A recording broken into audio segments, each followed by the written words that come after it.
I'd like to make the motion to adjourn the meeting. We here to handle the business, not let the business handle us. That's what we are elected to do, sir. So please. It's her fault. It's her problem, her responsibility, and she failed. Urban Dalton today. First, the state comptroller has suspended some payments to the village because it has failed to follow the law by providing. Like to make the motion to the meeting we here to handle the business, not let the business handle us. That's what we are elected to do, sir. So please, it's her fault, it's her problem, her responsibility, and she failed. She's failed. In Dune's small town politics have never been more dramatic. The latest saga involves unpaid rent, accusations of misusing taxpayer funds, and even potential arrests. Township meetings have become less about governance and more about Tiffany Henyard, the self-proclaimed super mayor, putting on a show. As tensions rise, Illinois political scene becomes wilder by the day. Henyard is at the center of this storm, and the situation seems to spiral further into chaos with each passing hour, leaving residents and onlookers both shocked and captivated. So suburban Dalton today. First, the state count controller has suspended some payments to the village because it has failed to follow the law by providing financial. Tiffany Henyard, elected mayor in 21, has become one of the most controversial figures in local politics, accused of extravagant spending with taxpayer money and using the police for personal protection. Henyard is also facing eviction from her own home for failing to pay rent. Yes, you read that right. Once seen as a friend, Henyard, who earns nearly $300,000 from her roles as mayor and town supervisor, has not paid rent to landlord Janetta Hall since August. Now Hall is filing eviction papers after Yard and her boyfriend Cal Woods allegedly stopped making payments on their Dalton residence in Thornton Township. The board and citizens looking for accountability to their finances, while the township super Tiffany Henyard's leadership style has earned her a reputation more fitting for a reality TV villain than a public servant. One of the many controversies surrounding her is the poo story. Henyard and her partner reportedly owe thousands of dollars in unpaid rent and even had the audacity to change the locks and garage code to prevent landlord Janetta Hall from accessing the property. Hall, who is now facing the potential loss of her home to foreclosure, is furious. She says the situation has put her in a difficult position and wants them gone for good. It's no longer just about the money, and honestly, who could blame her to terminate? Tiffany Henyard is also embroiled in a bitter feud with the Aiden trustees, who have accused her of everything from falsifying checks to hiding financing documents. Meanwhile, another fire is burning in the political realm. During a Facebook live stream that lasted nearly 90 minutes, Henyard declared she would seek the arrest of her political opponents, though she didn't clarify what crimes they allegedly committed. The animosity between Henyard and the trustees has reached a boiling point, with both sides accusing the other of corruption and misconduct. In fact, the trustees have gone so far as to file a lawsuit against Henyard. And while I'm just scratching the surface here, Henyard delivered her statement with the confidence of someone who's watched way too many legal dramas. It's a lot, but it's just something we felt important that had to be done, that should be done. So, but like I said, you have just some kind of the irony of this situation is hard to ignore. The same mayor who was caught earlier this year spending tens of thousands of taxpayer dollars on first-class flights, lavish hotel stays, and fine dining in cities like New York and Atlanta, is now accusing her political opponents of corruption. Tiffany Henyard, who is under federal investigation for her own extravagant spending and misuse of public funds, reportedly spent a staggering $43,000 on Amazon in a single day, and no, that wasn't for office supplies for the village. It looks more like a personal shopping spree on the taxpayers' dime. Her spending habits have even drawn the attention of former Chicago Mayor Lori Lightfoot, who was tasked with reviewing Dalton's financial situation. The results were shocking under Henyard's leadership.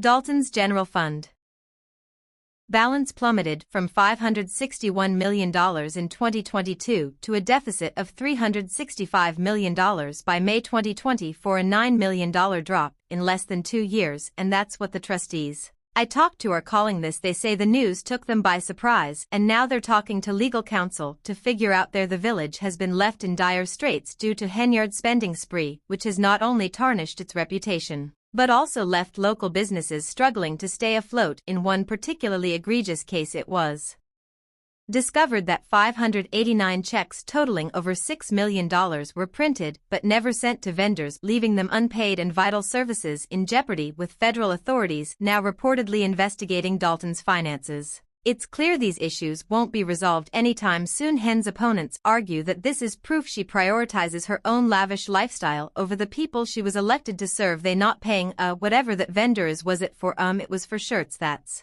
what it's for. Does Henyard express any regret for the financial turmoil in Dalton? Of course not. Instead, she's doubling down on her self-appointed role as a town savior. On her Facebook page, she accuses her critics of jealousy and promised to reveal the whole truth later, which, let's be honest, sounds like a soap opera plot twist. She even suggested that her opponents are using these accusations to distract from their own alleged corruption. Why is all the attention on Tiffany Henyard, she asked, portraying herself as the innocent victim of some grand conspiracy? Meanwhile, the people of Dalton are left scratching their heads, wondering how they ended up with a mayor more interested in playing the victim than addressing the real problems facing the village, like water breaks, unpaid vendors, and an overworked police force too busy serving as her personal bodyguards. Despite all these issues, Henyard insists everything she does is for the people, as if her extravagant spending somehow benefits the community. I believe he's cooperating, and if you cooperate you have to admit. A startling investigation revealed that village credit cards were used for everything from expensive furniture to taxpayer-funded trips to Las Vegas.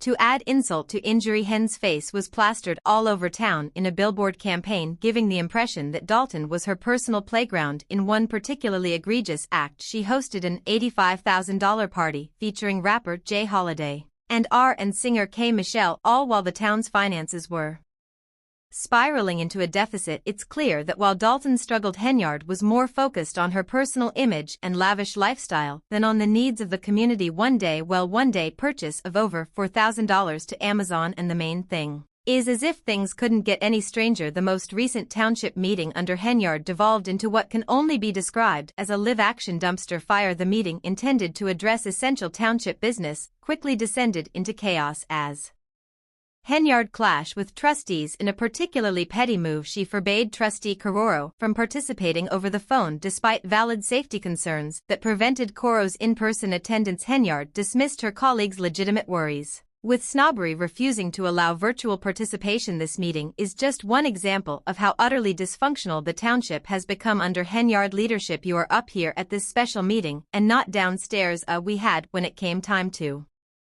approve the meeting minutes, Hen's behavior was nothing short of dictatorial. She tried to rush through the proceedings without any discussion, and in a blatant violation of parliamentary procedure even seconded her own motion when no one else would. As the meeting continued, it became clear that Henyard was more focused on asserting control and showing off than actually accomplishing anything. When Trust Chris Gonzalez finally had enough and walked out, Henyard quickly fabricated a story to suit her own narrative, claiming that Gonzalez had neglected his duties and was unwilling to manage the people's business. Of course, she conveniently omitted the fact that her own actions were the reason the meeting had fallen apart in the first place. It's no surprise that local residents are increasingly frustrated with Henyard's antics. One YouTube commenter summed it up perfectly: arrest this clown already. Another didn't hold back either, declaring she is the worst of the residents by far. Despite the mounting backlash, Henyard remains undeterred. In typical fashion, she announced on Facebook that she is running for re-election as mayor of Dalton, as though the scandals and mismanagement of her tenure hadn't even happened. Her announcement only adds to the growing disillusionment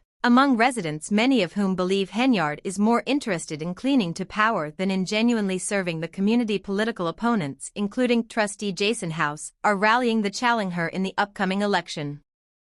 But Henyard seems determined to fight tooth and nail to retain her position as her campaign kicks into gear. It's clear that her tenure as mayor has been anything but smooth. Accusations of corruption, financial mismanagement, and abuse of power have piled up faster than she can deny them. The FBI is reportedly investigating her spending habits, raising questions about how much longer she can hold on to power. Yet, if there's one thing we've learned about Tiffany Henyard, is that she's not going down without a fight. Financial record SU suggest that Henyard hasn't raised much money recently. She's pressing forward with her re-election bid. It's a concerning sign of what can happen when someone views public office as a personal playground rather than a responsibility. Henyard's rise to power may have been swift, but if her downfall comes, it promises to be nothing short of spectacular. The people at Dalton deserve better, and hopefully they will get the chance to voice their opinions in the next election. Will Henyard